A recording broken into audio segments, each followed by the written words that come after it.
కొన్ని ఇటలీ పటాలంలో కొర్నేలి అని ఒకటి ఉంది. నెక్స్ట్, ఏ పట్టణము రోమియుల ప్రవాస స్థానమై ఉండింది? ఏ పట్టణము రోమియుల ప్రవాస స్థానమై ఉంది?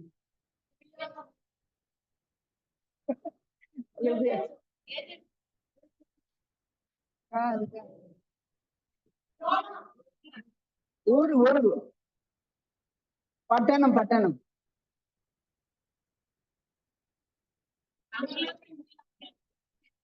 వాళ్ళ ఊరు లిజియా ఊరు. అప్పుడు కానీ పవన్ వాళ్ళు వచ్చినప్పుడు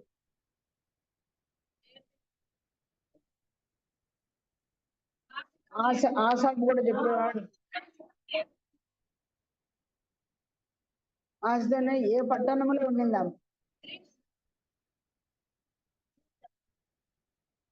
ఫిలిప్పి పట్టణం కదా? చాలా ఫిలిప్పి పట్టణం. ఈ ప్రశ్న మొదటి ప్రశ్న కిందనే రెండో ప్రశ్న కూడా వస్తుంది. ఏ నది మొదలుకొని ఏ గొప్ప నది అయినా గొప్ప నది వరకు ఉన్న దేశాన్ని దేవుడు ఎవరి సంతానానికి ఇస్తానన్నాడు?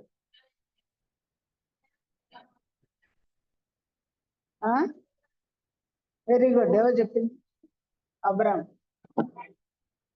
యూఫ్రటీస్ గొప్ప నది, ఐగుప్తు నది మొదలుకొని యూఫ్రటీస్ అనే గొప్ప నది వరకు ఈ సంతానానికి దేశం ఇస్తానని దేవుడు చెప్పాడు, అబ్రామ్ సంతానం.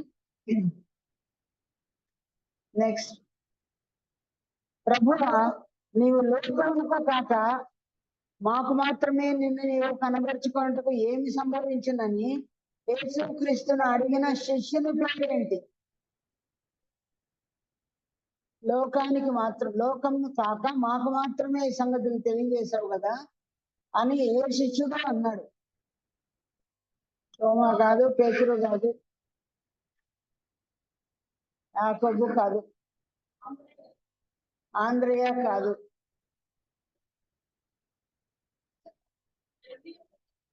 యూదా, ఇస్కరియోతు యూదా కాని యూదా. కానీ రెఫరెన్స్ కావాలంటే యోహాను సువార్త 14:22 గుర్తుపెట్టుకోండి. ఎన్నోసార్లు తెలిసినట్టే ఉంటది కదా, చదువుకున్నట్టే ఉంటాం కానీ కొన్ని మన కళ్ళకు మరుగ్గా ఉంటాయి. 14:22లో ఇస్కరియోతు యూదా కాని యూదా. నెక్స్ట్, తెల్లని కుష్ఠరోగం అంటే బైబిల్లో ఎవరెవరు గుర్తొస్తారు? ఇర్మియా, ఇంతకప్పుడు ఎవరు చెప్పారు? అబ్రాహం ఎవరు చెప్పారు? స్కోర్ ఏమన్నా వేస్తారా చూద్దాం, ఎవరో చెప్తాను. అరుణ ఎవరు చెప్పింది? యూఫ్రటీస్ అడగలే నేను. ఏ వ్యక్తికి ఇచ్చినట్టు, ఏ పితృనికి? అబ్రాహము అక్క చెప్పారు. ఇంకా మొదటి క్వశ్చన్ ఎవరు చెప్పారు? ఇటలీ పటాలం అని కొర్నేలి షారం, ఒక్కో పాయింట్ వచ్చింది. మూడోది ఎవరు చెప్పలేదు. నాలుగోది ఎవరు చెప్పలేదు? యూదా. నెక్స్ట్, తెల్లని కుష్ఠరోగం అంటే తను చెప్పింది. ముగ్గురికి 3 పాయింట్లు వచ్చి, ఒకరేమని రాస్తే మంచిది, మార్గని రాస్తుంది. నెక్స్ట్, ఎప్పుడు దేవుడు మనకు సమీపముగా ఉంటాడు?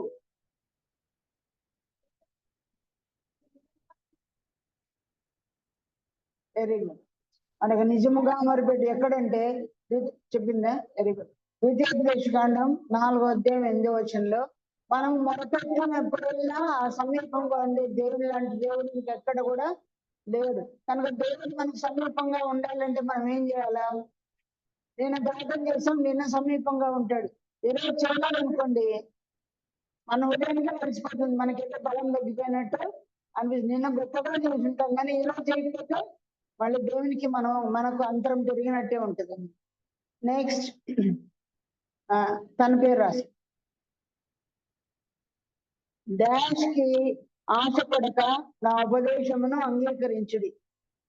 డాష్ కి ఆశపడక నా ఉపదేశమును అంగీకరించుడి. వెండికి ఆశపడక వెండిక నెక్స్ట్ అలాంటివి డాష్ డాష్ కు ఆశింపక తెలివి నొందడి. Very good. వెండి వచ్చింది. నెక్స్ట్ బంగారం.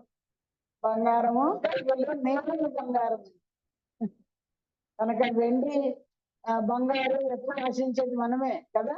వీటికంటే మనం దేన్ని ఆశించాలంటే ఉపదేశమును అలాగే తెలివిని ఆశించుకోవాలి. తెలివి. నెక్స్ట్ యేసు ప్రభు శిలువలో పలికిన 7 మాటల్లో పెద్ద మాట ఏంటి? 7 మాటల్లో అన్నిటికంటే చిన్న మాట ఏంటి? చాలా మంది అన్నారు దీనికి.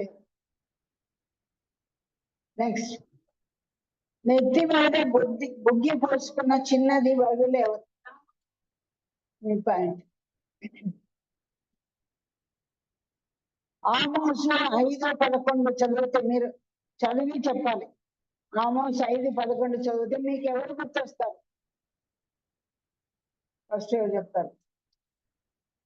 మీ మనసులో చదువుకోండి. 5:11 చదివితే మీకు ఎవరు గుర్తొస్తారు?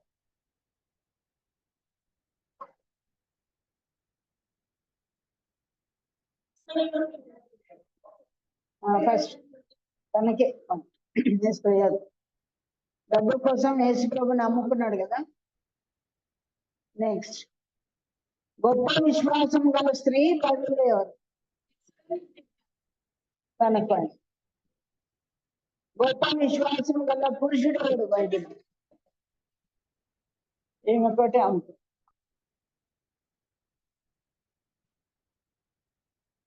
ఏడుపు చెట్టుకు బైబిల్ రాయబడిన పేరేంటి?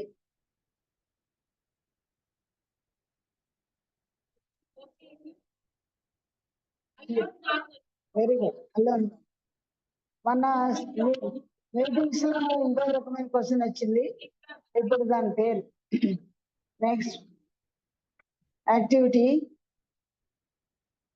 అపోస్తుల కార్యములు 1:18 ఉన్న వస్తువు తీసుకొని రావాలి. అపోస్తుల కార్యములు 1:18 ఉన్న వస్తువు తీసుకొని రావాలి. అప్పుడు యవనస్తులందరూ విన్ అయినారు కదా. ఇప్పుడు స్త్రీలకే చెప్పండి. స్త్రీలు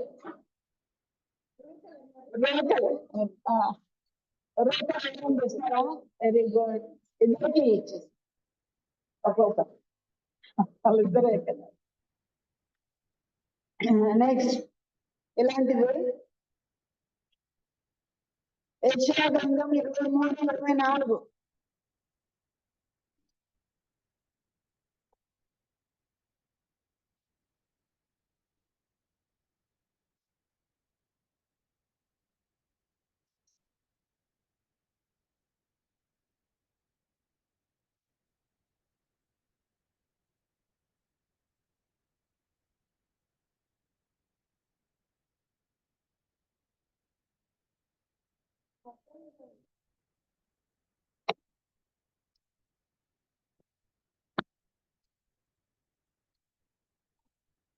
నదుల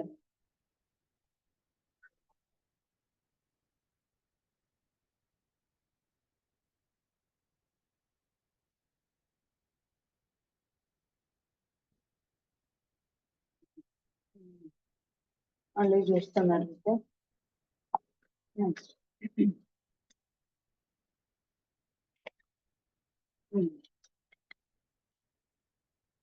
ఇర్మియా 8:8. ఇర్మియా 8:8.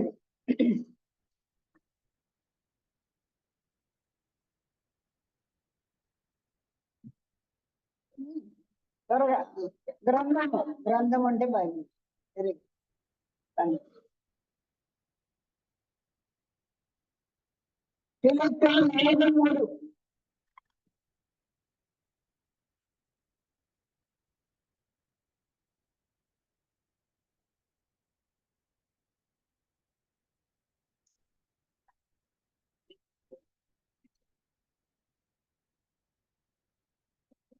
ఫిలిప్పీ 4:3.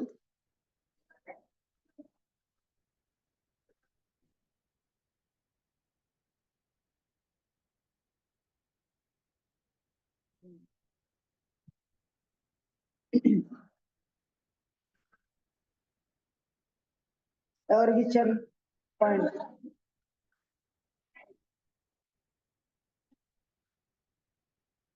అక్కడ నీకు వచ్చింది కదా, వదిలేసే ఇప్పుడు.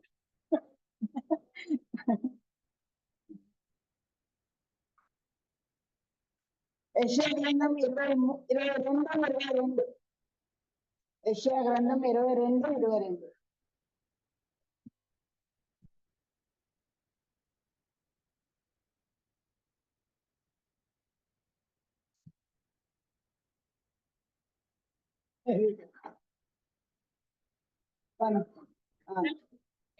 నెక్స్ట్ 2:30.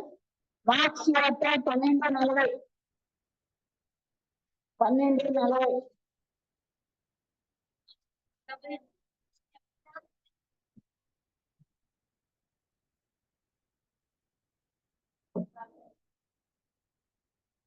12:40.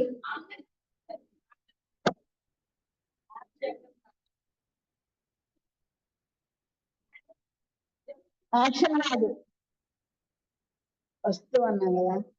12:40.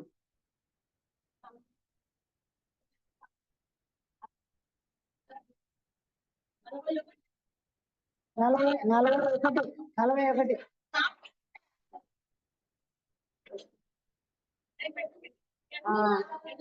తానకు పెట్టే కానీ పెట్టలేదు అక్కడ సంచి. కరెక్ట్. ఎక్కడికి పెట్టే అవును చేస్తాను. ఇద్దరికి పాయింట్ వస్తుంది, ఒక్కో పాయింట్.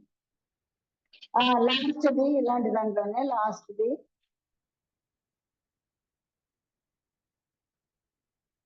యెషయా గ్రంథం 22:24 వచ్చింది. 22:24.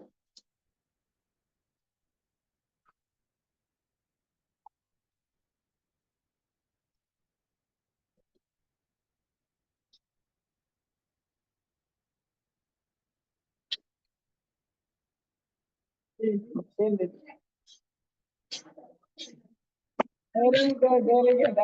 అందువల్ల వచ్చేద్దాం. వేరే పాత్రలు గిన్నెలు వచ్చినాయి, చెంబులు వచ్చినాయి, చెమ్మనికి వచ్చి పాత్ర వచ్చింది. ఇంకోటి ఇస్తారు, ఇంకోటి నోటిస్తారు. నలుగురికి 4 ఇచ్చేయండి. ఇంకొకటి ఆ వచనంలోనే చెంబులను కానీ ఇంకా వస్తువులు కాకుండా ప్రాణం ఉంటుంది.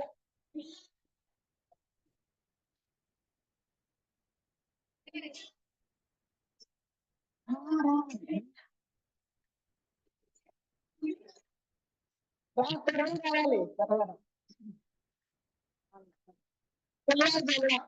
పిల్ల చిన్నపిల్లలు నా దగ్గరికి రానివ్వడానికి మరి శిరీష కుమార్తె దేవుని దగ్గరికి రావాలన్నారు. ప్రార్థన చేద్దాం. వెరీ గుడ్, మంచిది. ఎంతనైనా స్కోర్ ఒక్కరికి ఎంత వచ్చిందో.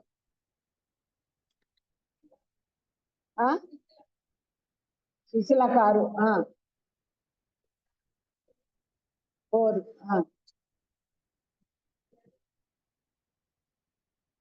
First, second, third.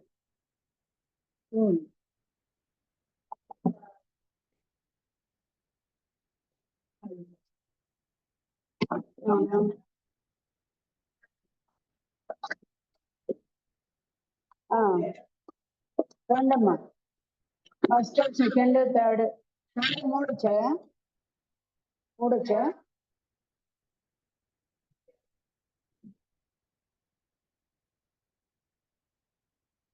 ఫస్ట్ ఎవరు? సుశీలారాం.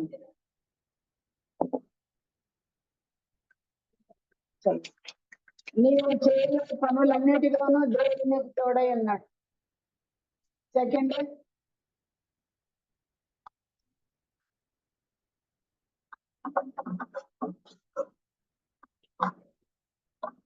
భయపడినప్పుడు నేను మిమ్మల్ని మీ పిల్లలను పోషించండి.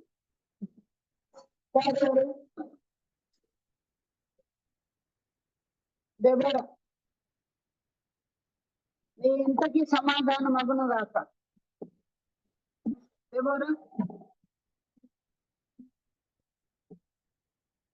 మిగతా వాళ్ళు ఎంతమంది?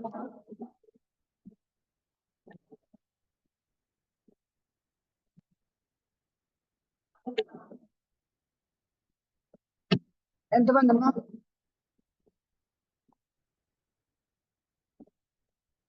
మెలకువగా ఉండి ప్రార్థన చేయండి.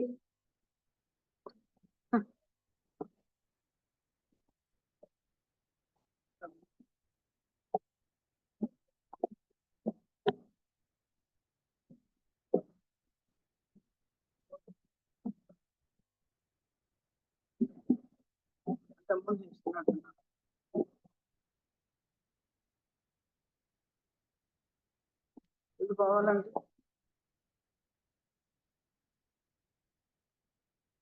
పోవాలంటే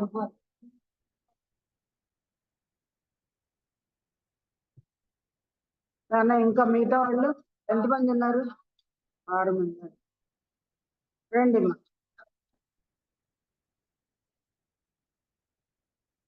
పేర్లు చదివిన వాళ్ళు రండి మా.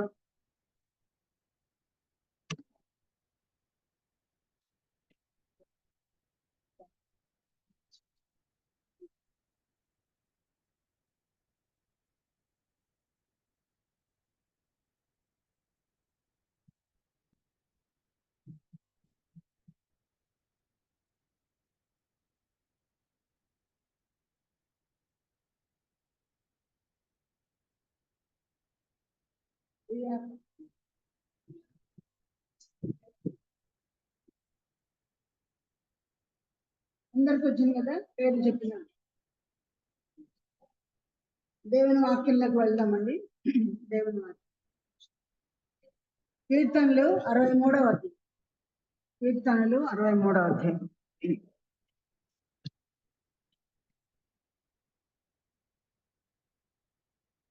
కీర్తనలు 63వ అధ్యాయంలో ఈ అధ్యాయం ఎవరు రాస్తారో పైన శీర్షికలో రాయబడింది కదా, ఏదది? దావీదు యూదా అరణ్యంలో ఉండగా రచించిన కీర్తన. దావీదు రచించిన కీర్తన అని మనం చదువుతున్నాం. ఇందులో అన్నీ కాకపోయినా ఒక వచనం చదవాలని ఇష్టపడుతున్నాను. ఒకటి, అందులో 8వ వచనం. 8వ వచనం.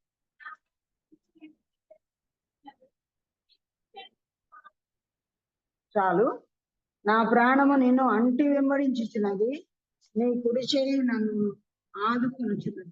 చిన్న ప్రార్థన చేసుకున్నాం. ఇది వినిపిస్తుందమ్మా సరిగా? చిన్న ప్రార్థన చేసుకున్నాం. దయాళుడైన ప్రేమ కలిగిన మా ప్రియ పరలోక తండ్రి, పరిశుద్ధ దేవ, ఆది దేవ, ఆది మధ్యాంతరములు లేని గొప్ప దేవ, ఆదిలోనే మమ్మల్ని ఎన్నుకున్న తండ్రి, ఆ డేట్లెస్ పాస్ట్ కొరకై మీకు స్తోత్రములు. మనం ఏర్పరచుకున్న విధానం ఎంతో గొప్పది. త్రియేక దేవానికి వందనాలు. త్రికాలాలు మీకు లేవు, ఎప్పుడు ఉన్న దేవుడు, ఉన్నవాడను అనువాడను చెప్పిన దేవుడు ప్రభా, చూచే దేవుడువు, వినే దేవుడువు. ఇప్పుడు మేము పాడుకున్నట్లు స్తోత్రాలు మీకు చెల్లిస్తున్నాము. మా రక్షణకై ముందుగా ఉన్న స్థుతులు చెల్లిస్తున్నాము. వందనాల తాడు కట్టన అన్నది, వందనాలు ఎక్కువగా మీకు చెప్పవలసిన వారం, స్తోత్రాలు మీకు చెల్లించవలసిన వారం. మీరు ఆరాధనకు పాత్రడో ప్రభా, మీ పాదాల చెంత మాకు చౌటు కొంత దయచేయమని మేము పాటు పాడాం గాని, పాదాల చెంత కాదు గాని నీ యొక్క ప్రియ కుమారుని పెళ్లి భార్య అయి ఆయన ప్రక్కనే కూర్చునే సింహాసన అనుభవం మాకు ఇచ్చినందుకు మీకు స్తోత్రములు. మాకు చేసిన ఏ సంబంధమైన పర సంబంధమైన ప్రతి మేలు కొరకు మిమ్మల్ని స్తుతిస్తున్నాము తండ్రి.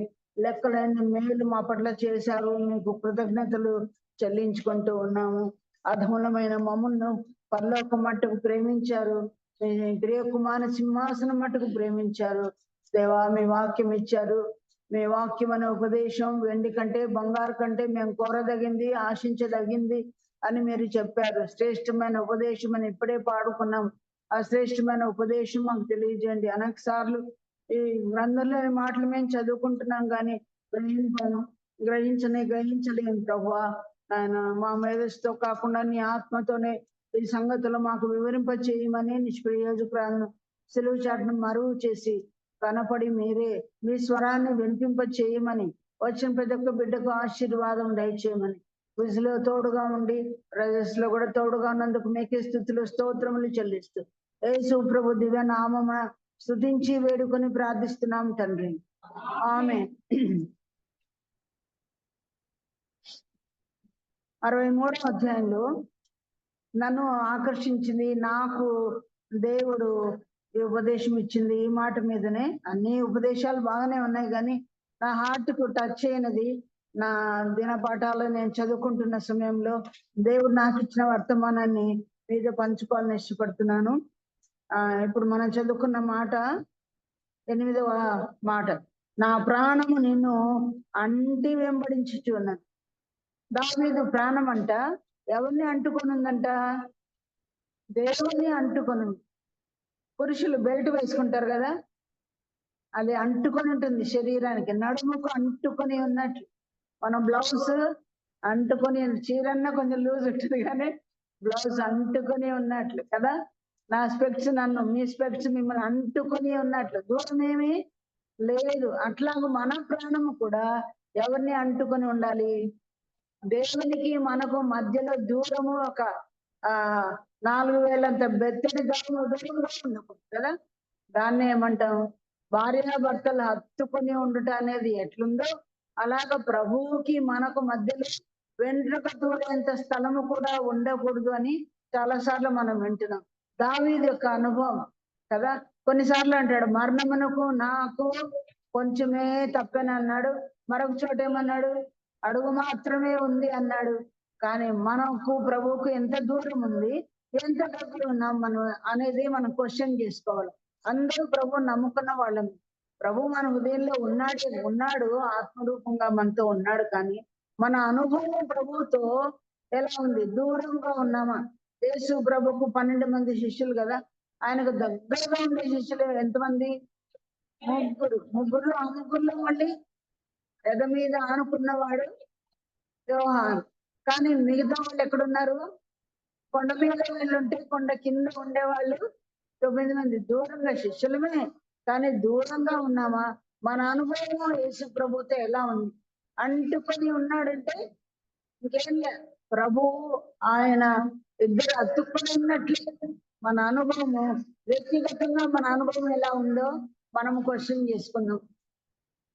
దావీదు విషయంలో, యోనాతాను విషయంలో మనం చదువుతాం కదా, దావీదు హృదయం ఎవరితో కలిసిపోయిందంట? యోనాతాను హృదయంతో కలిసి. యోనాతాను ఒక వస్త్రం అనుకోండి, దావీదు ఒక వస్త్రం అనుకోండి. వాళ్ళిద్దరిని కలపాలంటే ఏం చేయాలి? ఆ 2 వస్త్రాల్ని కుట్టాలి. అట్లా ప్రభువుతో కొట్టబడిన వారంగా, అతకబడిన వారంగా, అతి దగ్గరలో సమీపంలో ఆయనకు మనకు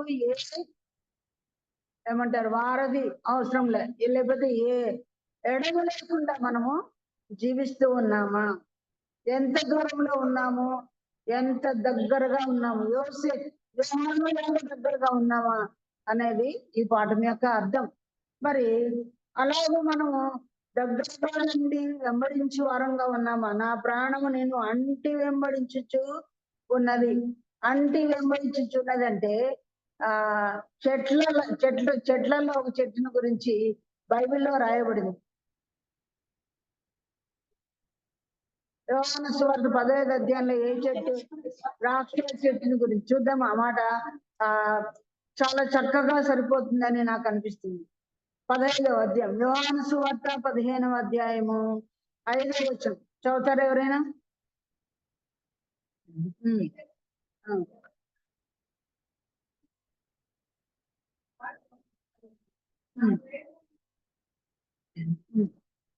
కనుక దేవుడు ఈ ఉదాహరణ బైబిల్లో మనకి ఇవ్వడం మనం చూస్తున్నాం. నేను ద్రాక్షావళిని, మీరు ఎంత దూరం ఉంటాయండి తీగలు? అంటుకునే ఉంటాయి. ఈ పాఠానికి సరిపోతే అంటుకునే ఉంటాయి. అన్ని ఇటువైపు అటువైపు అంటుకునే ఉంటాయి. ఆ అంటుకున్న దాని గురించి మరొక మాట చెప్పాడు దేవుడు. 7వ వచనం చూడండి. నా యందు మీరును, మీ యందు నా మాటలను నిలిచి ఉండిన ఎడల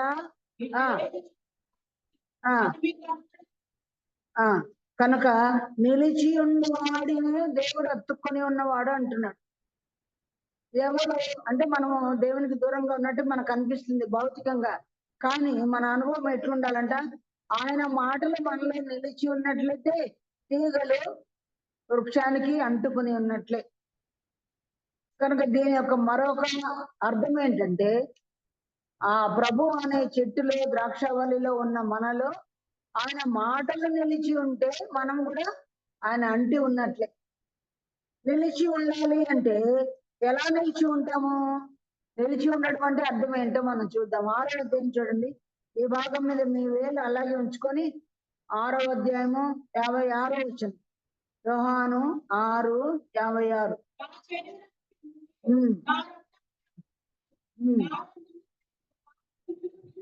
నిలిచి ఉండడం అంటే అర్థం ఏంటి? నిర్వచనము, డెఫినేషన్. నిలిచి ఉండడం అంటే ఎవరైతే ఆయన రక్తమును ఆయన యొక్క దేహమును తిని త్రాగుతాడో వాడు మాత్రమే దేవుని యందు నిలిచి ఉంటాడు. కానీ చాలా మంది మనలో పొద్దున ఎవరెవరు బ్రెడ్ అండ్ వైన్లో ఎవరు పాలు పంపులు పొందారో వాళ్ళు మాత్రమే దేవునిలో నిలిచి ఉండడం. నిలిచినట్టుగా అనిపించుకున్న ఆయన మాటలు మనం అనుసరించి జీవించకపోతే బలం తీసుకుంటే ఆయన నిలిచి ఉండడం నిజమే. తీసుకున్న ఆయన మాటలను మనము జీవించకపోతే మనం దూరంగా ఉన్నట్టే. చాలా మంది ప్రభువు నమ్ముకున్నాం అంటున్నారు, బాప్తిస్మంగా తీసుకోలేదు. బాప్తిజం తీసుకోవడానికి కొన్ని ఏళ్ళు పడుతుంది. పొద్దున కొంతమందిని అడిగితే నమ్ముకున్నానంటే బాప్తిజం తీసుకోలేదని 2-3 చెప్పారు. అంటే వాళ్ళు ఎవరో లేదు, దేవుని నమ్మినాం అనుకుంటున్నారు కానీ దేవుళ్ళే నిలిచి ఉండలేదు. నిలిచి ఉండాలంటే బాప్తిజం తీసుకోవాలి. బాప్తిజం తీసుకున్న వాళ్ళు మళ్ళీ దేనిలో పాల్గొనాలి? రొట్టెలో రసంలో పాల్గొనాలి. అంత మాత్రమే కాదు, ఆయన మాటల ప్రకారం మనం అనుసరించి జీవిస్తేనే తప్ప మనం ఆయనలో అతుక్కుని ఉన్నట్లు లేదా ఆయనలో అంటుకుని ఉన్నట్లు. కనుక ఇప్పుడు అందరూ మనం బాప్తిజం తీసుకొని బ్రెడ్ బ్రేకింగ్ చేస్తున్న వాళ్ళమే. కానీ అలా అయినంత మాత్రమున మనం ఆయన అంటుకున్నట్లు కాదు. ఏమి చేస్తే ఆయన అంటుకొని ఉన్నట్లు? ఆయన మాటల యందు నిలిచి ఉన్నట్లయితే మనం ఆయన్ని ఆంటి ఉన్నట్టు. సరే, ఆయన మాటలు ఎంత వరకు మనం వింటున్నామో, ఎంత మనం అనుసరించి జీవిస్తున్నామో అనేదే ఇప్పుడు క్వశ్చన్ మనకి. జూమ్ నిండా వాక్యాలు వింటున్నాం, ఇంకా వేరే సాధనాల ద్వారా దేవుని వాక్యం వింటున్నాం, టీవీల ద్వారా వింటున్నాం, బుక్కులు చదవటం ద్వారా వింటున్నాము, లెక్కలేని మార్లు వింటున్నాము, లెక్కలేని మార్లు పడిపోతూ ఉన్నామా? కానీ ఆయన వాక్యమును అనుసరించి జీవిస్తున్నామా? ఆయనకు మనకు ఎంత దూరం ఉంది? వాక్యము తెలుసు, వాక్యము మనసులో ఉండవచ్చు, కానీ అనుభవము. అందుకే దేవుడు అంటాడు కదా, వాక్యం విషయమైన అనుభవం జ్ఞానం పొందిన వారమే ఉంటారు. ఆయన అనుసరించి జీవించాలి అనే విషయంలో. అలాగే అనుసరించి జీవిస్తే ఇక్కడ వాగ్దానం ఉంది చూడండి, 15:7లో ఏ వాగ్దానం ఉంది? నా యందు మీరును మీ యందు నా మాటలు నిలిచి ఉండిన ఎడల ఏది ఇష్టమో అది మనం చాలా అడుగుతున్నాం. అవునా? చాలా అడుగుతున్నాం, కానీ అవన్నీ పొందుకుంటున్నామా? ఎందుకు పొందుకోలేకపోతున్నాము? ఆయన మాటల్లో మనం నిలిచి ఉండడం లేదు కనుకనే కదా. ఏదో తీర్మానం తీసుకుంటాం జనవరి 1 లేదా డిసెంబర్ 31 తీసుకుంటాం, కానీ 1, 2, 3, 4, 5 వారం తిరిగి వచ్చిన పుష్కాకి ఆ తీర్మానాలన్నీ ఎగిరిపోయి. ఆయన మాటల్లో మనం నిలిచి ఉండడం లేదు కనుక అడుగు వాటిని పొందలేక. ఇంకో మాట అన్నాడు, నా నామమున మీరు ఏమడుగుతారో అవన్నీ తండ్రి మీకు గ్రాంట్ చేస్తాడని దేవుడు చెప్పాడు. ఆయన నామం మూలంగానే యేసుక్రీస్తు నామమునే అని అడుగుతున్నాం. కానీ ఆయన మాటల్లో మనం నిలిచి ఉండడం లేదు కనుక మనకి ఇష్టమైనవి ఎన్నో ఉన్నాయి, వాటన్నిటిని మనము అడిగినా కూడా పొందలేకపోతున్నామేమో, కొన్ని మాత్రమే పొందుకుంటున్నామేమో, అది కూడా లాభం. అట్లయితే గంటల తరబడి చేసే ప్రార్థనలు చాలా వేస్ట్ అయిపోయినాయని మనం అర్థం చేసుకోవాలి. మరి ఎందుకు ఇన్ని ఏళ్ళుగా అడుగుతున్నా దేవుడు ఇవ్వలేదే అనే క్వశ్చన్ వస్తుంది. ఆ క్వశ్చన్కి ఆన్సర్స్ ఇప్పుడు మనం చదువుకున్న వాటన్నిటిలో కూడా ఉన్నాయని అర్థం చేసుకోవాలి. ఇప్పుడు కీర్తన 20వ కీర్తన 4వ వచనం చూడండి. ఇలాంటి వాక్యమే మరొకటి అక్కడ ఉంది. కీర్తన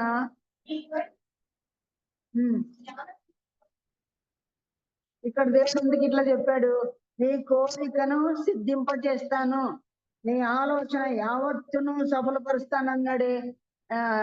దేవుడు ఏదో 1, 2, 3, 4, 5 చేసినట్టున్నాడు, కానీ యావత్తు ఎక్కడ చేయలేదు. నా కోరికలు సిద్ధించలేదే అనుకోవచ్చు. కోరికలు ఉన్న వాళ్ళు ఎంతమంది ఉన్నారు ఇక్కడ చెప్పండి? ఏమో ఎవరు ఎత్తలేదు కాబట్టి.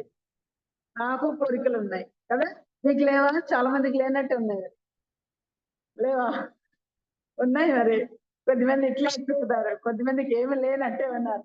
ప్రతి ఒక్కరు కోరికలు అందరికీ ఉన్నాయి తప్పకుండా. నాకు కోరిక ఉంది, నా తమ్ముడు శ్యామ్ బాగుపడాలా అని. నాకు పర్సనల్ గా కోరికలు ఉంటాయి. ఆయన ఆత్మను తప్ప ఇంకేం అడగకూడదు అనుకున్నాను. వద్దంటే కొన్ని వస్తున్నాయి, మనం కొనుక్కోని అవసరం లే, కొద్ది వచ్చి పడుతున్నాయి. ఎందుకయ్యా ఇవి అవసరం లేదు కదా, నాకు కావాల్సింది ఏంటి? నా కోరిక అది, అది నాకు దయచేయి ప్రభు.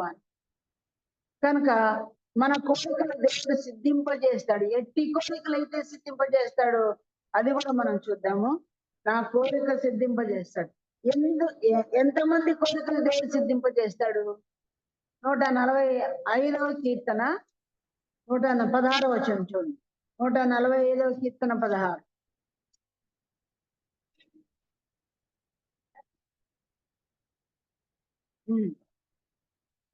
ఎందరి కోరిక తీస్తా అంటే దేవుడు కేవలం బిలీవర్స్ కోరికలు మాత్రమే కాదు, మనుషులు విశ్వాసాల కోరికలు మాత్రమే కాదు, ఎందరి కోరికను? ప్రతి జీవి అంటే ఏకకణ జీవి ఉంది. సైన్స్ చదువుకున్న వాళ్ళు అమీబా ఏకకణ జీవి.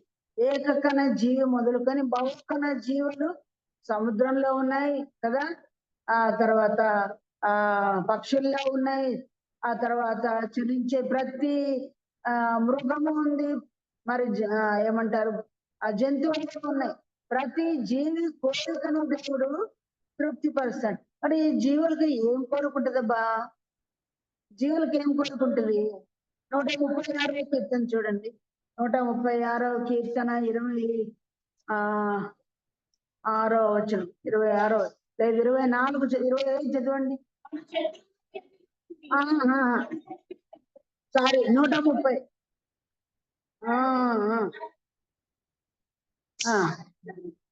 చాలు. సమస్త జీవులకును ఆయన ఆహారం ఇస్తున్నాడు. అంటే మీ సమస్త జీవులు ఏమని మొరపెడుతున్నారు దేనికి? కాకులు ఉంది కదా వాక్యం, కాకులు దేవునికి మొరపెడుతున్నాయంట కదా. మరి అట్లాగూ ప్రతి జీవి కూడా ఆహారం అడుగుతుంది. దేవుడు చెప్పాడు కదా, నక్కలకు బొరియలు ఉండెను, ఆకాశ పక్షులు గూళ్ళు ఉండెను. అంటే నెక్స్ట్ ఆహారం మాత్రమే కాదు, అవి ఏమడుకుంటాయి? గూళ్ళు కూడా ఈ ప్రభు అని అడుక్కుంటాయి. మరి ఆహారం ఇచ్చాడు, ఇంకేంటి కావాలి వాటికి? ఆహారం తర్వాత ఇంకేం కావాలి? నివాసం అంటే గూళ్ళు. ఇంకొకటి అత్యవసరమైనది దానికంటే అన్నం తిని మనం నీళ్ళు కూడా తాగుతాం కదా. కనుక అడవి కుక్కలు నిన్ను గనపరుస్తాయని ఒక మాట చదువుకున్న ఎప్పుడు యెషయా గ్రంథం. ఎప్పుడు అరణ్యంలో నీళ్లు తన ప్రజలకు ఇచ్చినప్పుడు కుక్కలు, అడవి కుక్కలు కూడా మరి నిప్పుకోళ్ళు కూడా ఆయన గనపరిచినాయండి. కారణం వాటికి కనీసమైన 2-3 కోరికలు కోరుకుంటాయి. బట్టలు లేదు, ఏం లేదు వాటికి కదా. ప్రతి జీవి కోరికను తృప్తిపరుస్తాడు, కానీ ఆత్మీయులమైన మన కోరికలు ఏం కోరుకోవాలి? మనకు కూడా కూడి ఇచ్చాడు, బట్టలు ఇచ్చాడు, నివాసం కూడా ఇచ్చాడు, నీళ్ళు ఇచ్చాడు. ఒకటేంటి, మన ఇళ్లలో ఎన్ని రూములు ఉన్నాయి, అన్ని రూముల్లో ఉండే వస్తువులన్నీ మీరు ఎంచండి. ఒక చిన్న పెన్ను మొదలుకొని, గుండు సూది మొదలుకొని, మేకు మొదలుకొని ఎన్ని ఇచ్చినాడు. మన పాటలో ఒక పాట ఉంది, వంట బరువు దీవెనలని. వంట బరువేనా? మన ఇంట్లో ఉండే సామానం అంతా వంట బరువేనా? లారీలు కదా, టన్నులు కొలది దేవుడు బరువుతో కూడిన వాటిని దేవుడు మనకి ఎన్నో గూడ్స్, ఎన్నో సరుకులు, ఎన్నో వస్తువులు, బరువైన సామాన్లు, విలువైన సామాన్లు దేవుడు మనకి ఇచ్చాడు. అది ఎలక్ట్రికల్ గూడ్స్ ఏంటి, అది ఇంకా ఏవైనా ఎలక్ట్రికల్ కానీ, లేకపోతే ఫోన్ల సంబంధమైన కానీ, లేకపోతే టెక్నికల్ సంబంధమైనవి కానీ, ప్రతిదీ వస్తువు మనకు కావాల్సిందే. అన్ని దేవుడు మనకి ఇచ్చాడు. ఇంకేం కోరికలు కోరుకోవాలి మరి మనము? ఏం కోరికలు కోరుకుందాం చెప్పండి? Very good. ఆత్మీయ కోరికలు దేవుని వాక్యంలో ఉంది. భక్తి పరుల కోరికలు ఆయన తీరుస్తాడు. ఎవరి కోరికలు తీరుస్తాడు? ఎవరైతే భయభక్తి పరులై ఉంటారో దేవుడు వారి కోరికలు తీరుస్తాడు. కనుక ఎవరు భక్తిగా ఉంటామో, భయం కలిగి ఉంటామో, కొన్నేళ్ళు ఇప్పుడు చెప్పుకున్నాం. ఇంటి వారందరితో కూడా భయభక్తులు కలిగిన వాడు. అలాగే ఇంకొక ఆయన ఉన్నాడు, నేను నా ఇంటి వారును యెహోవాను. యెహోవా ఇంటి వాళ్ళు ఒక్కరు మాత్రమే కాదు భక్తి పరులు, ఇంటి వారందరూ, ఇంట్లో ఉన్న వారందరూ, పిల్ల జల్ల అందరూ ఉంటారు. అందరూ కూడా భక్తి పరులే. అలాంటి వారి కోరికలు దేవుడు తీరుస్తాడు. అట్లాగే మనము మన ఇంటి వారు దేవుని యందు భయభక్తులు కలిగి ఉంటే మన కోరికలు అర్జెంటుగా దేవుడు తీరుస్తాడని అర్థం. అట్లయితే ఎలాంటి కోరికలు కోరుకోవాలి మనం? వస్తున్నాయి కదా, అది ఆత్మీయ కోరికలే గాని ఎలాంటివి కోరుకోవాలి? యెషయా గ్రంథంలో ఒక మాట ఉంది చూడండి, 65వ అధ్యాయము 16వ వచనం. 65:16.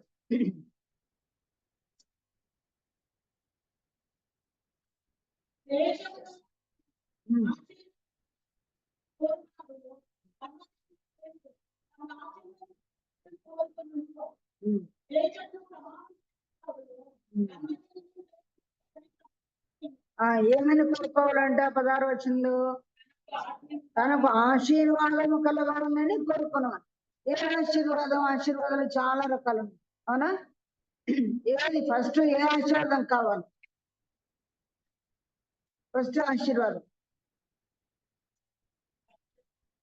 రక్షణ అనే ఆశీర్వాదం, రక్షణ అనే ఆశీర్వాదం. ఎన్ని ఆశీర్వాదాలు లోకంలో చాలా మంది ఉన్నాయి.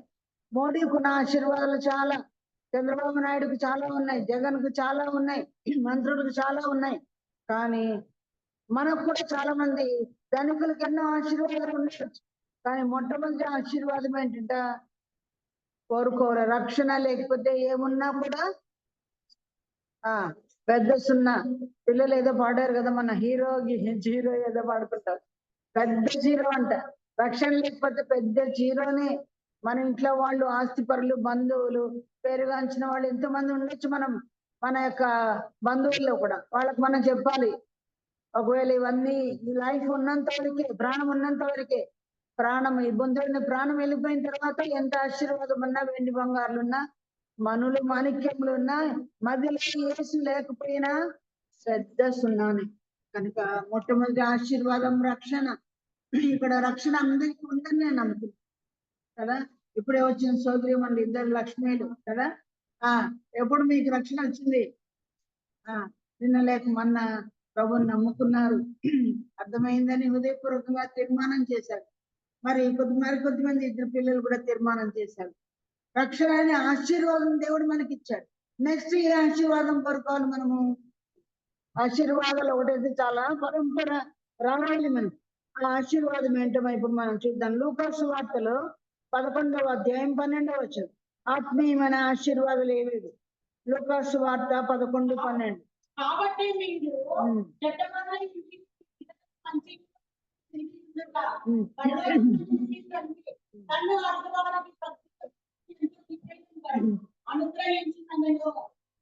ఏం అడగాలంటే మనము? ఎవరికి ఇస్తాడు ఆత్మను? అంటే ప్రభుని నమ్ముకున్నప్పుడు దేవుని ఆత్మ మనలో కొద్దిగా మాత్రమే ఉంటుంది. దేవుని కార్యాలు చేయడానికి అది ఒక ముద్రగా మాత్రమే ఉంది. దేవుని గొప్ప కార్యాలు మనం చేయాలి అనుకుంటే ఆత్మ పాలు ఎక్కువగా మనకు కావాలి. అందుకే ఎలీషా ఏమడిగాడు? నీకున్న ఆత్మలో 2 పాలు నాకు, డబుల్ అన్నమాట. డబుల్ గా నేను ఆత్మతో నింపబడాలి అంటే, అందుకే డబుల్ గా ఆయన కార్యాలు, సూచక్రియలు చేశాడని భక్తులు చెప్తా ఉంటారు వాక్యం. కనుక ప్రభు అయిన యేసుక్రీస్తుకు ఎంత ఆత్మ ఉందో చెప్పగలరా మీరు? తను పంపిన వానికి ఎలాంటి ఆత్మనిచ్చాడంట తండ్రి? కొలత లేని ఆత్మ, కొలత లేదు, కొలత లేని ఆత్మ. యేసు ప్రభుకి కొలత లేని ఆత్మ కావాలంటే నీకు నాకు మనం అట్లే ఎక్కువాలి. గొప్ప బలము నీలో, గొప్ప బలం ఉంది. పొద్దున యెషయా గ్రంథం 40వ అధ్యాయంలో ఆయన బలము, ఆయన పురుషుటి, ఆయన జయన ఎలా గొప్పదో, ఆయన బలాన్ని గురించి మనం చదువుకున్నాం. అంత గొప్ప దేవునికి కొలతమైన ఆత్మ అయితే బలహీనమైన పాడుకుంటున్నాం. బహు బలహీనులము యేసయ్యా అంటాం. ఇంకా ఏమన్నా స్త్రీలము మిక్కిలి బలహీనమైన ఘటమైన మనకు ఎంత ఆత్మ కావాలి? కొలత లేని ఆత్మతో నన్ను నింపు ప్రభు అని అడిగే ఇస్తాడంట దేవుడు. ఆత్మ అనే ముద్ర మాత్రమే కాదు, అవసరాన్ని బట్టి ఆయన కార్యక్రమంలో చేయడానికి ఆత్మ నింపుదల మనకు అవసరమని. మొదటిది రక్షణ, రెండవది ఆత్మ నింపుదల. ఎవరికి ఇస్తాడు ఇక్కడ? తను అడుగువారికి. అడగాలి ఆత్మ, ప్రతిసారి అడుక్కోవాలి. ఆత్మ నింపుదల మనం అడుక్కోవాలి. అంత మాత్రమే కాకుండా మూడవదిగా మనం ఏమి అడుక్కోవాలి? 119వ కీర్తన 173వ వచనం. 119, 173వ వచనం.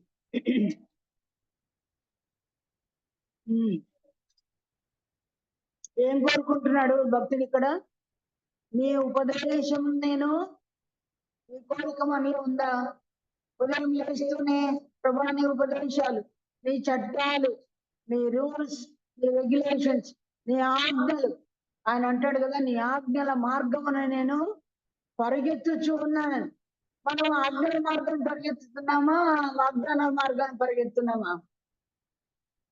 నిన్న షారా ఏం చెప్పింది జూమ్ లో? ఎవరి ఇంట్లో చూసినా ఏముంటాయి? వాగ్దానాలు. గుమ్మంలో, డోర్లో అన్ని ఆశీర్వాదాలే, వాగ్దానాలే. కానీ ఆజ్ఞలు, 10 ఆజ్ఞలు సాధారణంగా జీవితంలో ఉండవు. అసలు నువ్వు కూర్చున్నా, లేచినా, ప్రయాణం చేస్తున్నా, నిద్రపోతున్నా నా ఆజ్ఞల గురించి నీ పిల్లలతో నీవు మాట్లాడాలి అన్నాడు. బాస్కంగా కట్టుకోమన్నాడు. ఇంకా చేతులకి ఏమని కట్టుకోమన్నాడు కదా, మీ చేతులకు వాటిని కట్టుకోండి అన్నాడు. ఆజ్ఞలు అంటే ఆయనకు అంత ఇంట్రెస్ట్. మన ఇంట్లో పిల్లలు ఉన్నారు చూడండి, ఏమన్నా పని చెప్తే తొందరగా వస్తారా? ఏమన్నా ఇస్తాను అంటే తొందరగా వస్తారు? అంటే పరిగెత్తి వస్తారు. ఒక అడుగులో 4 అడుగులు వేసే బదులు ఒకే అడుగు దుమికి వచ్చేస్తారు. మనము అంతే. పిల్ల చేసలే మన జీవితంలో వాగ్దానాలకి అరులు చేస్తున్నాం, కానీ వాక్యం మార్గమందు పరుగులెత్తడానికి మనం సిద్ధంగా ఉన్నామా? కనుక దేవుడు తను అడుగువారికి ఇస్తాడు. ఏం అడగాలి? మొదటిది రక్షణ పొందుకున్నాము, రెండవది ఆత్మ ముద్ర పొందుకున్నాము. కానీ కొలత లేని ఆత్మ కోసం ఎవ్రీ టైం మనము దేవుని అడుగుతూనే ఉండాలి. ఆ తర్వాత ఇక్కడ మూడవదిగా ఏం అడగాలంటే ఉపదేశం. ప్రభా ఈ వాక్యం అర్థం కాలే, ఈ చరణం అర్థం కాలే, ఈ గ్రంథమే అర్థం కాలే, ఈ పత్రికే అర్థం కాలే, అసలు ఆ హెచ్కేలు అసలే అర్థం కాలే, ఈ యొక్క దానియాలు అసలే అర్థం కాలే. ప్రకటన అయినా కొంచెం అర్థం పెట్టేమో, కొన్ని ఆ దానియాలు అర్థం కాదు, లేకపోతే హెచ్కేలు అర్థం కాదు అని అనుకుంటాం. లేవికాండం అసలే అర్థం కాదు, అన్ని బలులే, అన్ని రక్త బలులే, ఇవే అని అనుకుంటాం మనం. కానీ ఇవన్నీ కూడా అడగాలన్నమాట. ఈ ఉపదేశాలు వాటిలో దాగి ఉన్న మేలు అంటే నేను తెలుసుకోవాలా. 66 గ్రంథాల సారాంశం నేను తెలుసుకోవాలా ప్రభు. కొన్నిసార్లు మనకు చాలా ఇష్టమైన టాపిక్స్ ఉంటాయి, అవే చదువుకుంటా ఉంటాం చాలా సార్లు కదా. మిగతా తెలియదు మనం. మన గ్రంథం అంతా మెడిసిన్ చదివే వాళ్ళు మీరు చూడండి, వాళ్ళ పుస్తకాలు, గ్రంథాలు ఈచ్ అండ్ ఎవ్రీ లైన్ ఏం పెట్టుంటారు? అండర్లైన్ చేసి. మరి మన Bible each and every line underline అయిందా? మన బైబిల్ పాతకైందా? ఎన్ని బైబిల్ మార్చేస్తున్నాం మనం. మార్చిన తర్వాత చాలా కష్టం కొత్త బైబిల్తో మేనేజ్ చేసుకోవాలంటే. కొన్ని గుర్తులు పెట్టుకొని ఉంటాం, అన్ని అండర్లైన్ చేసుకుని ఉంటాం, రాసుకొని ఉంటాం. కనుక దేవుని ఉపదేశముల మీద మనకి ఎంతో ఆశ ఉండాలి. నీ వాక్యం నేర్పించి ప్రభు నాకు అర్థం కాలేదని.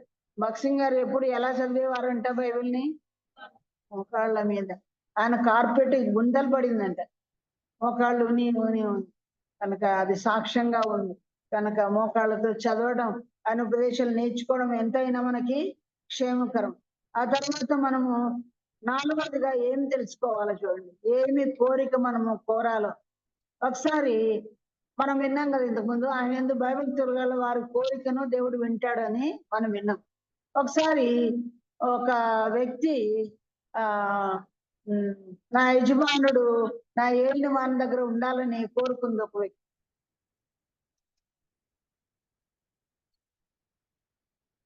చెప్పండి. ఎవరు అన్నారు?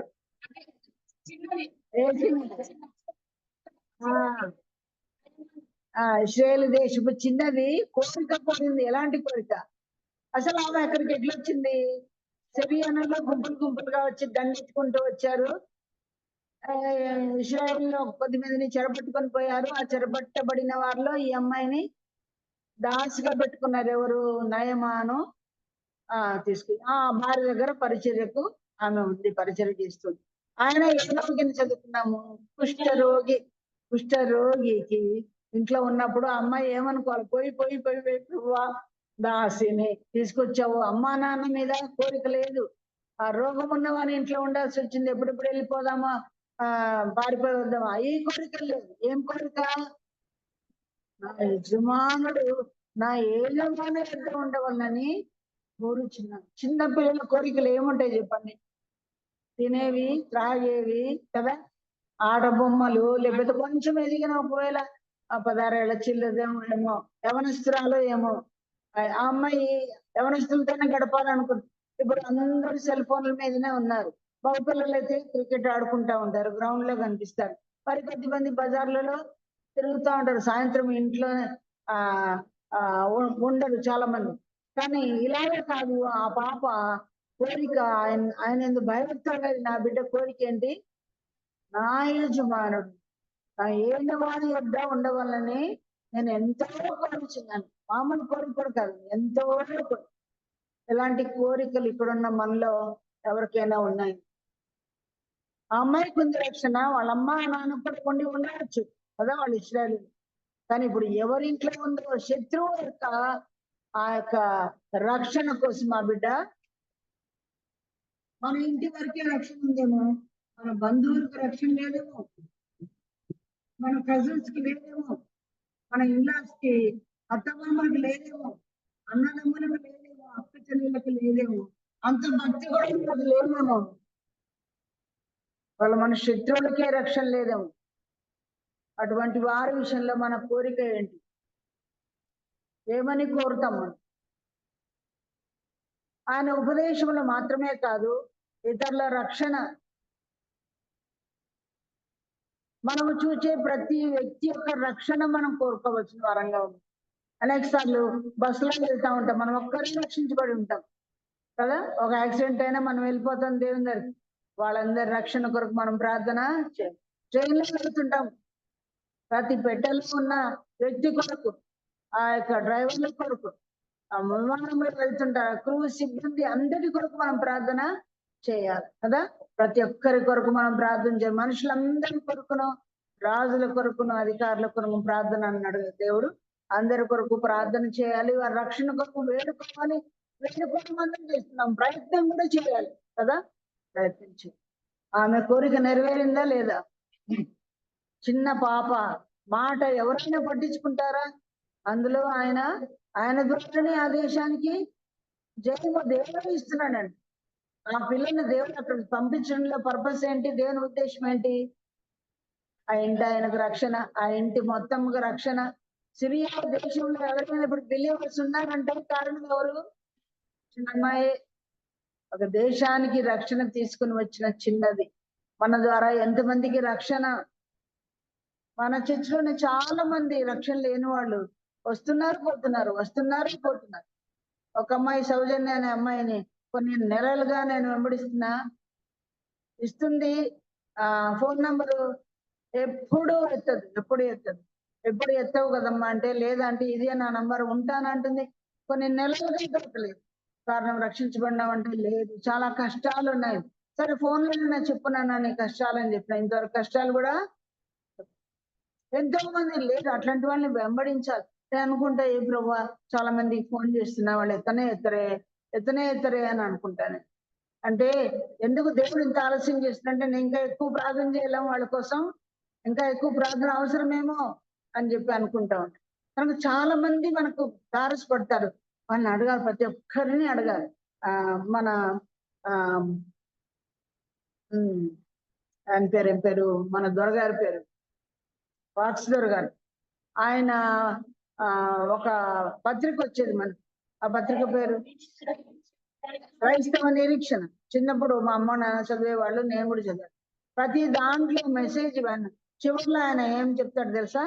రక్షణ పొందితురా లేదా, రక్షణ పొందితురా లేదా. పెద్ద పెద్ద నిలువుటంగీలు వేసుకున్న పాస్టర్లను, తెల్ల రంగీలు వేసుకున్న పాస్టర్లను కూడా ఆయన అడుగుతాడు, ఏమని?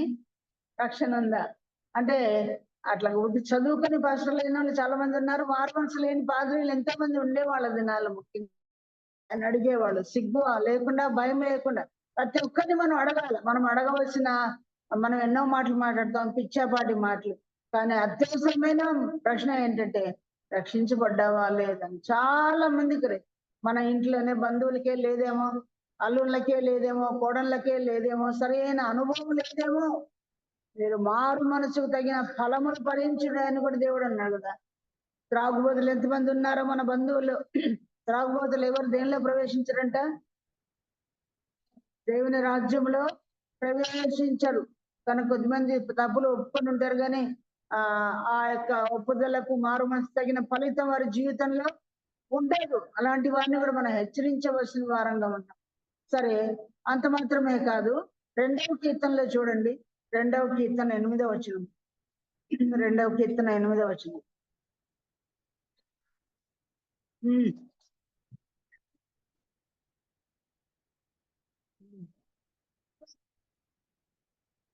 ఒక ఆత్మనే కాదంటండి, ఒకరికి ఒక మాత్రమే కాదంట అడగాల్సింది. ఎంతమందిని అడగాలంట?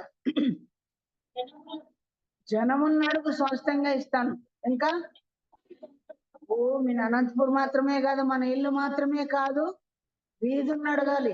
ఆ కాలనీలో పనిచేస్తాను ప్రభా, ఆ ఇల్లు దర్శిస్తాను ప్రభా, ఆ కొత్త స్థలానికి ఎవరు వెళ్ళలేదు ప్రభా. పొద్దున పాట పాడినాం తెలుసా, చీకటి కాలం వచ్చినది అనే పాటలో అందరం పాడాం. ఏది? బీడు భూములు అధికముగా ఎన్నో ఉన్నాయి కదా. బీడు భూములు అంటే దున్నని భూములు, చవిటి పొరలు అంటారు కదా, సారమే లేని భూములు. అట్లాంటి హృదయాలు చాలా మంది ఉన్నారు, యేసుని గురించి వినలేదు.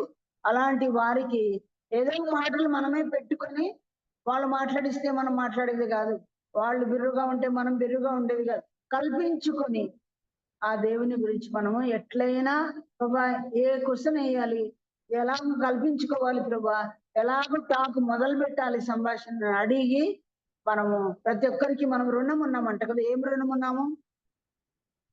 సువార్త అనే రుణము ఉన్నాం. కనుక ఆ రుణాన్ని మనము తీర్చుకోవాల్సిన వారంగా ఉంది. నేను ఒక అబ్బాయి మా ఇంటికి వచ్చాడు, పొద్దున అంకుల్ కూడా చెప్పారనుకుంటాను. ఐజేయ వారి మీటింగ్ వచ్చాడు విజయవాడ నుంచి, ప్రభుదాస్. ఆ పిల్లవాడు చాలా చిన్నగా ఉన్నప్పుడు నేను ప్రతి సంవత్సరం పోయేదాన్ని విజయవాడ అప్పర్ రూమ్. అక్కడ నేను ఇప్పుడు యోసేపుని గురించి చెప్పానంట. 3 పిల్లల్ని పట్టుకొని అడుగుతున్నా, నువ్వు ప్రభు నమ్ముకున్నావా, నువ్వు ప్రభు నమ్ముకున్నావా, నువ్వు ప్రభు 2 పిల్లలు ప్రభు నమ్ముకున్నారని చెప్పారంట. ఈ అబ్బాయి ప్రభుదాస్ అనే అబ్బాయి ఎస్కేప్ అవ్వాలనుకుంటున్నాడు. నన్ను అడుగుతుంది అంటే నువ్వు ప్రభు నమ్ముకున్నావు అంటే చిక్కిపోయినాను, మీ దగ్గర నేను నమ్ముకోలేదని చెప్పాను. ఆ తర్వాత కూర్చోబెట్టి నాకు వివరంగా చెప్పారు, యోసేపు జీవితం అంతా నాకు చెప్పారు. అప్పుడు అవన్నీ నాకు టాపిక్స్ అన్ని గుర్తు ఉన్నాయి, సందేశాలని అవన్నీ నేను వచ్చి చెప్తున్నాను. ఆత్మీయ తల్లి అంటే మీరని అలా విన్నప్పుడు ఆ క్వశ్చనే కనుక నేను వేయకపోతే అబ్బాయిని కూర్చోబెట్టి వాక్యం చెప్పే ప్రసక్తే ఉండదు. ప్రతి ఒక్కరిని మనము అడిగి అడిగి రక్షణ ఉండాలి. కొద్దిమంది ముందుకు రావడానికి ధైర్యం చాలదండి. ఎవరైనా కొంచెం మనం పుష్ చేస్తే వాళ్ళు ధైర్యం చేసి తీర్మానం చేయడానికి అవకాశం ఉంటుంది. కాబట్టి అలాగ అనేకులు మనం పట్టించుకొని వారి ఆత్మీయ విషయాలు మనం అడగాలి. ఇక్కడ దేవుడు ఎంతమందిని ఇస్తాడంట? ఒకరిని కాదు, ఇద్దరిని కాదు, జనములను నీకు స్పష్టంగా ఇస్తాను, భూమిని దిక్కుల అంత్యం వరకు నేను నీకు ఇస్తాను. ఇప్పుడు ఎందుకంటే చాలా సులువు, మన మాటలు బూదిగంతాల వరకు వెళ్తున్నాయా లేదా? దేని ద్వారా వెళ్తున్నాయి మన మాటలు? బూదిగంతలు జూమ్ ద్వారా వెళ్తున్నాయి, ఇంటర్నెట్ ద్వారా వెళ్తున్నాయి, యూట్యూబ్ ద్వారా వెళ్తుంది కదా. ఎంత గొప్ప భాగ్యం! బూదిగంతలకు వెళ్ళాల్సిన అవసరం లేదు. దూర ప్రాంతాలు చాలా మంది చెప్తా ఉంటారు. నేను ఎవరో ఫోన్ చేశారు, ఆంటీ మీ మాటలు మేము వింటూనే ఉంటాం వాక్యం, అట్లా అందరినీ మనతో చెప్తా ఉంటారు. కారణం మనం ఎక్కడో ఏమో మన మాటలు ఎక్కడ పోతున్నాయి అనుకుంటాం, కానీ దేవుడు ఎంత సదుపాయం దేవుడు మనకి ఈ దినాల్లో ఇచ్చాడు. వారి స్వరం బుదిగంతముల వరకు వెళ్తుందని దేవుని వాక్యం. అలాంటి తరుణాలు దేవుడు మనకి ఇస్తే ఉపయోగించుకుందాం. ఏ మాట ద్వారా ఎవరు రక్షణ పొందుతారో మనకు తెలియదు. కనుక ఒకసారి ఒక రాజు అడిగాడు, ఏమని? ఒక రాజు శత్రువులు ప్రాణమైనను కదా, ఐశ్వర్యమునైనను ఘనతనైనా అడగలేదంటే ఏమడుకున్నాడు? విస్తారమైన ఈ యొక్క రాజ్యంలో నీ బిడ్డలకు మరి తీర్పు చెప్పడానికి నాకు జ్ఞానము లేదు, బుద్ధి చాలదు అని మరొక చోటు జ్ఞానం కొరకెడతాడు. మనము ఆయన వాక్యం ఉంది మన దగ్గర, వాక్య జ్ఞానము లేదు, అర్థం కావడం లేదు. గ్రహింపు శక్తి ఇచ్చుటకు నేను వచ్చి ఉన్నానని ఒక దేవదూత చెప్తాడు. ఎవరితో? దానియేలుకు అర్థం కాలే ఆ దర్శనాల వివరం. ఆ దూత ద్వారా చెప్పినట్టు మనం చూస్తాం. గ్రహింపు శక్తి కావాలి ప్రభా, లేకపోతే నాకు వాక్య జ్ఞానము కావాలి ప్రభా అని మనము దేవుడిని అడిగితే అది కూడా దేవుడు మనకు ఇచ్చే దేవుడుగా ఉన్నాడు. ఆత్మను దేవుడు ఇచ్చేవాడుగా ఉన్నాడు. మరి ఇవన్నీ అడిగితే నన్ను అడుగు వారికి వీటన్నిటిని ఇస్తానని దేవుడు చెప్పాడు గనక మరి ఇంకో మాట అన్నాడు, రాయిందో మీరు మీ ఎందు నా మాటలు నిలిచి ఉండినాడు. మీకు ఏది ఇష్టమో అది. ఇప్పుడు ఇవన్నీ ఏవి అడగాలో మనం చెప్పుకున్నాము, అవన్నీ అడుగుతారా? ఇంక నుంచి లౌకికమైనవి దేవుడు ఇస్తాడు, మనం అడగనక్కర్లేదు. ప్రభు అన్నాడు, ఆయన నీతిని ఆయన రాజ్యమును మొదట వెతకండి, అప్పుడు ఇవన్నీ మీకు అనుభవిస్తాయి. ఈనాడు మనకు దేవుడు ఇచ్చినవన్నీ మనం అడిగితే ఇచ్చాడండి? అడిగితే ఇచ్చాడా? అడగనివి ఊహించనివి ఎన్నో. మన క్లెమెంట్ వైఫ్ పాట పాడింది, బాబు పిల్లలు ఏం పాట పాడారు చెప్పండి ఆ రోజు వాళ్ళు? ఊహింపలేని మేలు ఎన్నో చేశారు. ఆ పాట మనందరం బట్టి పాడగలం, అవునా? ఊహించలేని మేలు, అడగని మేలు, ఆలోచన కూడా రాని మేలు దేవుడు మనకు చేసి అలంకరించాడు మనల్ని అందరినీ. ఆకాశ పక్షులను అలంకరించడం కంటే పువ్వుల్ని కదా సొలొమోను అంటాడు, ఈ గడ్డి అడవి పువ్వులను అలంకరించినట్టుగా కూడా దేవుడు రాజైన సొలొమోను అలంకరించలేదండి. మరి అట్లాగా మనల్ని కూడా ఎన్నో మేళ్లతో దేవుడు నింపాడు కనుక వాటిని మనం అడగాలి. దీని మూలవాక్యం ఎక్కడ చదువుకున్నాం మనము? 63వ కీర్తన 8వ వచనంలో కదా. ఏమని ఉంది అక్కడ? నా ప్రాణము నిన్ను అంటి వెంబడించుచున్నది. అంటే అంటడం అంటే దగ్గరగా ఉండడం. ఎవరానికి దగ్గరగా ఉండిన వారు నమ్మి చాలదు, బాప్తిసం పొంది ఆ తర్వాత ఏం తీసుకోవాలి? రొట్టె రసములు పాలు పొందితే ఆయన నిలిచి ఉన్నట్టు. అంత మాత్రమే కాదు, ఆయన మాటలు అనుసరించి మనము జీవిస్తేనే ఆయన యందు నిలిచి ఉన్నట్టు. ఆ నిలిచి ఉంటేనే ఏమని రాబడింది? నిలిచి ఉంటే మీరు బహుగా కలుస్తారు. ఇంతవరకు నిలిచి ఉండడం, అడగడం ఇవి చూసుకున్నాం. ఇలాగ మాటల్లో మనం జీవిస్తే నిలిచి ఉన్నట్లయితే మనం ఏమవుతాం? బహుగా ఫలిస్తాం. ఫలించడం అంటే ఇప్పుడు ఆత్మలు ఫలించాలి, ఆత్మ వరములు ఉన్నాయి కదా. ఆత్మ ఫలం అంటే 9 మన వీళ్ళు కూడా చెప్పారు పిల్లల మినిస్ట్రీలో కూడా. అరటి పండు కాదు, బత్తాయి పండుకు ఎన్ని తొనలు ఉంటాయి? 9 లేక 10 ఉంటాయి. ఆత్మ ఫలములు కాదు, అది ఆత్మ ఫలమే. దానిలో 9 తొనలు ఉన్నట్టు కనుక ఆత్మ ఫలము మనలో ఉండాలి. ఆత్మలు అనేక ఆత్మలను కూడా మన రక్షణలోకి నడిపించాలి, బహుగా మనము ఫలించాలి. ఒక ప్రసంగంలోనే పేతురు ఎన్ని ఆత్మలను ఫలించాడు? నెక్స్ట్ 5,000, ఆ తర్వాత 8,000, ఆ తర్వాత ఇంకెప్పుడు ఎన్నెన్ని సంపాదించాడో మనకు తెలియదు. ఆయన వెనకాల ఎంతో సైన్యం వస్తుంది అనమాట. మరి మన వెనకాల తల్లి చుట్టూ పిల్లలు ఉన్నట్టు మన సొంత పిల్లలు కాకుండా ఆత్మీయమైన పిల్లలను ఎంతమందిని మనం కన్నాం, ఎంతమంది మన వెంట వస్తారు. దేవుడు అంటున్నాడు, జనములను అడుగు, నువ్వు అడిగి పొందుకున్నామా? మన ప్రార్థనలో రొటీన్ గా మనం చేసే ప్రార్థనలు, ఈరోజు ఎవరిని ఇస్తారు ప్రభా నాకు? ఈరోజు ఎవరికి చెప్పాలి ప్రభా? ఈరోజు ఎవరు నీ స్వార్థ వలలో పడతారు ప్రభా? నాకు ఆశ ఉందయ్యా, ఎవరు నేను కనుక్కోవాలి ప్రభా, ఎవరిని కలుసుకోవాలి ప్రభా, ఆత్మ నాకు దయచేవని మనం అడగాలి. అడుగు వారికి ఏమిస్తాడంట? ఇస్తాను అన్నాడు కదా. అడుగు ప్రతి వాడును కొందరంటే పిచ్చవన్నీ అడుగుతున్నాం. అవన్నీ ఈ లోకంలో కాలిపోతాయి, లేదా ఏమైనా వస్తాయండి మనతో పాటు? ఏమీ రావు. కానీ ఆత్మలు అయితే మనతో పాటు వాళ్ళు పైకి వస్తారు, మనం బహుగా ఫలించు వారుగా ఉంటాం. ఈ మాట ఎవరి జీవితంలో సరిపోతుంది అని ఆలోచన చేస్తే మరి సంఖ్యాకాండంలో ఒక మాట ఉంది చూడండి. సంఖ్యాకాండము 14వ అధ్యాయం, సంఖ్యాకాండం 14వ అధ్యాయంలో ఒక వ్యక్తి ఉన్నాడు. ఆయన క్యారెక్టర్కి ఇది సరిపోతుంది. 23వ వచనం చూడండి, 14:23.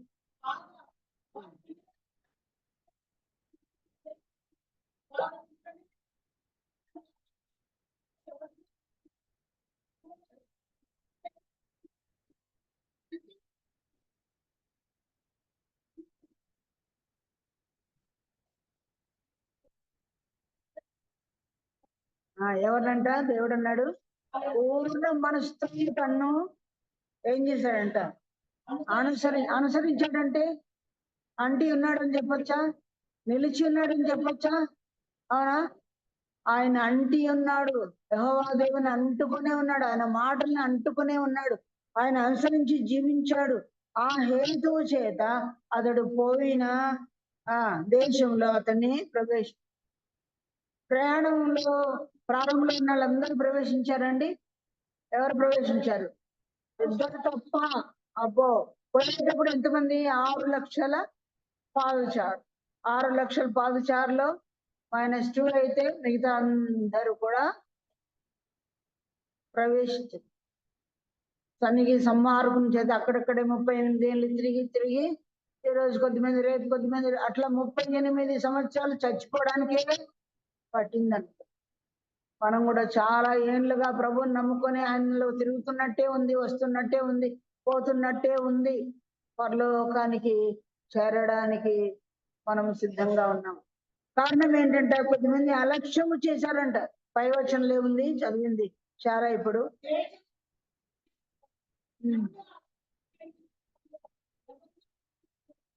నన్ను అలక్ష్యము చేసిన వారు అంటే అర్థం ఏంటి? దేవుని దూరంగా ఏమన్నా నెట్టేశారా? నా మాటలను మీరు అలక్ష్యము. ఇప్పుడు దేవుని మనం తోసేయడం లేదు, ఆయన ఊరు వెలుపలకి మనం నెట్టేయడం లేదు, కానీ ఆయన మాటల్ని త్రోసివేస్తాం. అందుకే దేవుడు అన్నాడు కదా,